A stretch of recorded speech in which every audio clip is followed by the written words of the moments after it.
Salut, on est le lundi 1er mai 2023 et aujourd'hui je fête les 12 ans de ma boîte. En 12 ans, j'ai connu des hauts, des bas et l'ensemble de cette expérience m'a transformé et a transformé ma vision de l'entrepreneuriat. Aujourd'hui, je voulais partager avec toi 9 leçons que j'ai retenues de ces 12 dernières années. Avant de commencer, je voulais juste te dire que rien ni personne ne me prédestinait à une carrière d'entrepreneur. Juriste de formation, j'ai grandi dans une famille de salariés modestes et je ne connaissais absolument personne dans mon entourage qui était entrepreneur. Pourtant, ça fait 12 ans que j'ai une société, ça fait presque 20 ans que j'entreprends et j'ai très envie de partager avec toi quelques petites choses qui vont te permettre de gagner du temps. En tous les cas, j'aurais aimé moi découvrir une telle vidéo lorsque j'ai démarré. La première chose que j'ai apprise, c'est finalement de savoir qui je suis, qui on est. Ça, c'est hyper important. Pendant longtemps, je me suis caché derrière la marque de mon entreprise, Citron Bien. Au lancement de l'activité de Citron Bien, on crée du contenu et je travaille avec des créatifs en interface avec des clients. Longtemps, j'ai cru que nos clients venaient chercher notre créativité.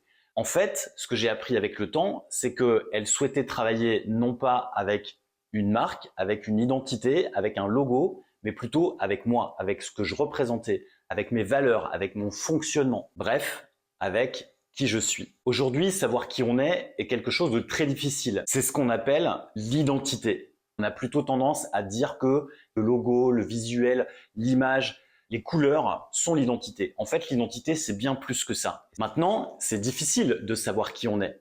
Mais lorsque le navire tangue, lorsque ton entreprise est en difficulté, lorsque toi, tu es perdu, tu sais qui tu es. Et ça, c'est un socle fort et hyper important que je t'invite à développer. La deuxième leçon, c'est de développer un état d'esprit. On dit souvent que tout le monde ne peut pas réussir dans ce métier d'entreprendre.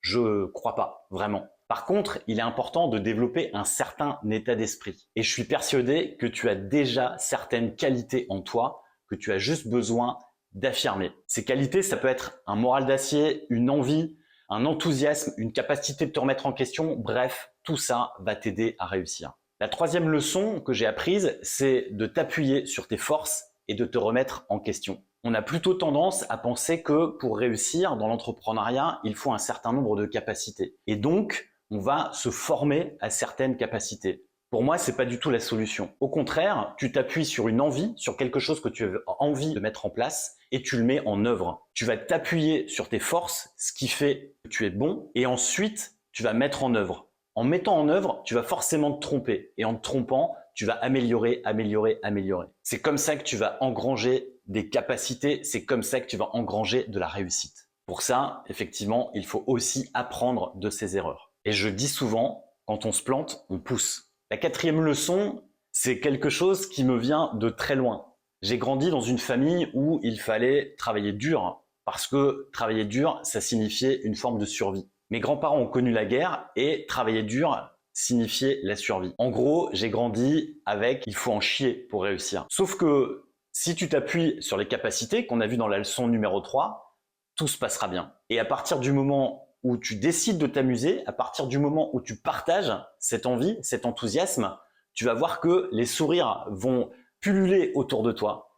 Et c'est ça qui va faire que tu vas installer un cercle vertueux autour de ton entreprise. Et tu vas attirer par le même coup des bonnes ondes, celles qui t'aident à réussir. La cinquième leçon que je retiens, c'est de savoir où tu vas. Dans les premiers mois de mon entreprise, je pivotais tous les 6 mois. Et je trouvais ça cool parce que j'avais l'impression d'être vivant, j'avais l'impression que le monde m'appartenait. Sauf que savoir s'adapter au changement, c'est aussi rester focus. C'est aussi avoir de la constance. C'est aussi s'attacher à développer une forme de qualité. Pour ça, tu as besoin de fixer un cap, d'avoir une vision long terme, bref, d'avoir une stratégie en béton. Sixième leçon, se concentrer sur l'essentiel. Au début de mon entreprise, j'étais assez content et assez fier même de dire que j'étais débordé, j'étais sous l'eau, etc., etc. Parce que j'avais l'impression que c'était un gage de succès. Plus on est occupé, plus on est débordé et donc plus on a de travail. En fait, c'est tout l'inverse qui se passe. Aujourd'hui, on me demande au contraire, Pierre, comment tu fais tout ça? Comment tu développes toutes ces activités? C'est simple, c'est de l'organisation, des process, de la discipline. Septième leçon, qui n'est pas la plus évidente, écouter son instinct. Au début de ma boîte, j'écoutais pas vraiment les conseils, j'avais l'impression de savoir où j'allais, même si j'avais plutôt tendance à m'appuyer sur la stratégie du doigt mouillé, celui où tu mets le doigt en l'air et puis tu te dis on verra bien. Sauf que la plupart du temps, c'était un peu l'angoisse. Il y avait des doutes et lorsqu'il y avait un doute, tu savais pas trop où tu devais aller. Aujourd'hui, je me fais davantage confiance, j'écoute mon instinct, j'ai souvent une réponse adaptée et j'adopte l'adage qui dit quand il y a un doute, il n'y a pas de doute. 8e leçon, s'améliorer en continu parce que la perfection n'existe pas. J'ai eu beaucoup de super idées et je pense que tu en as plein toi aussi. Sauf que les idées qui marchent sont celles où j'ai décidé d'actionner, j'ai décidé de faire quelque chose. Parce que finalement, le métier d'entrepreneur, c'est non pas avoir des idées, mais c'est de les mettre en œuvre. À partir du moment où tu mets les choses en œuvre, à partir du moment où tu quittes la perfection, tu décides de faire les choses et tu vas les améliorer petit à petit. C'est comme ça que tu vas développer un bon produit, un bon service, en décidant de te mettre en action, de faire les choses et à partir de là, tu amélioreras. La 9e leçon, c'est de développer des vraies relations. Avant, j'avais des clients, des prestataires, des salariés. Aujourd'hui, je travaille avec des amis, des partenaires, des collaborateurs. Je développe une forme de confiance qui permet de développer une expérience enrichie et ça crée un cercle vertueux qui développe le business d'une part, mais surtout qui installe une vraie relation.